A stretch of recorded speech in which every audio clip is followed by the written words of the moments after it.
اهلا بيكم كل الماميز اللي وصلوا لمرحله شهور عسل الحمل، اللي هي التلت التاني من الحمل، الشهر الرابع والخامس والسادس. وليه بنسميها كده؟ لان انت كده خلاص خلصتي من الاعراض المزعجه بتاعه التلت الاولاني، الوحم والترجيع والهبوط وسده النفس والطاقه اللي كانت ضايعه، ودخلت في مرحله تانية هي احلى فتره في الحمل كلها، الفتره التانية. كده بدات نفسك تتفتح للاكل، وبدات طاقتك ترجع زي الاول تاني، وهتحسي فيه باحلى شعور بتحسه ست في الدنيا، وهو حركه الجنين، او بنسميه رفرفه الفراشات، لانه بالظبط بيكون عامل زي رفرفه الفراشه او زي فقاعات الهواء اللي بتتفرقع دي في الجو. بتحس بحركه الجنين للام البكريه اول مره بيبقى ما بين الاسبوع ال 18 والاسبوع ال 22، يعني في اوائل الخامس.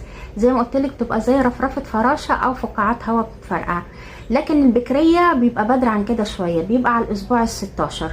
يبقى احنا كده خلاص خلصنا من مرحله التاسيس الثلاث شهور الاولانيين، ودخلنا في مرحله شهور العسل. احنا لحد دلوقتي لسه بنروح زياره للدكتور كل شهر لمتابعه، وزي ما قلت لكم الاساس بنروح نعمل ايه؟ قياس الضغط والوزن وتحليل البول للسكر وللزلال. دول الاساس اللي بتاع كل زياره. الضغط عشان نشوف اذا كان عالي عن المعدل الطبيعي اللي هو اسولك من اول مره، ويشوف اذا كان في ورم في رجلك. والوزن هنبدا من الشهر ده نزيد الزياده الطبيعيه اللي احنا قلنا عليها من المره اللي فاتت.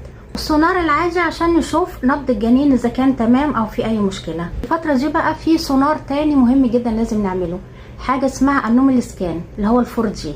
يعني احنا بنعمله مش رفاهيه ولا عشان نشوف البيبي طالع شكل مين بالظبط، لا ده مهم جدا في الفتره دي من الاسبوع ال 18 للاسبوع ال 22 اللي هو في الشهر الخامس. كان بيبين لك التشريح الداخلي للجنين اللي هي صمامات القلب والكلى والمخ وصابع الايدين والرجلين، وبنشوف مدى تدفق الدم في الحبل السري اللي واصل للمشيمه.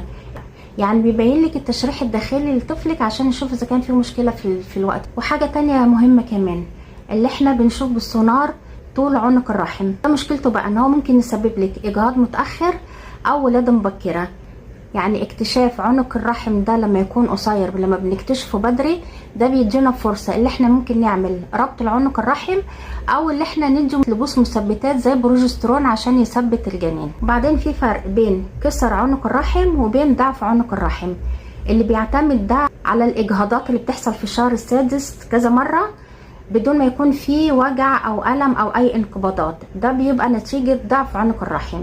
في فحص تاني مهم برضو بيتعمل في الوقت ده ما بين الاسبوع ال11 للاسبوع ال13، اسمه فحص الشفافيه القفويه. ده بيبقى بالسونار مع تحليل دم اللي هو الدبل تيست، مهم جدا للكشف مبكر عن متلازمه داون. شوف لا قدر الله اذا كان في تخلف عقلي ولا لا. ده دكاتره كتير بينسوا يعملوه اللي هم عندهم اي مشاكل او عندهم تاريخ عائلي لاي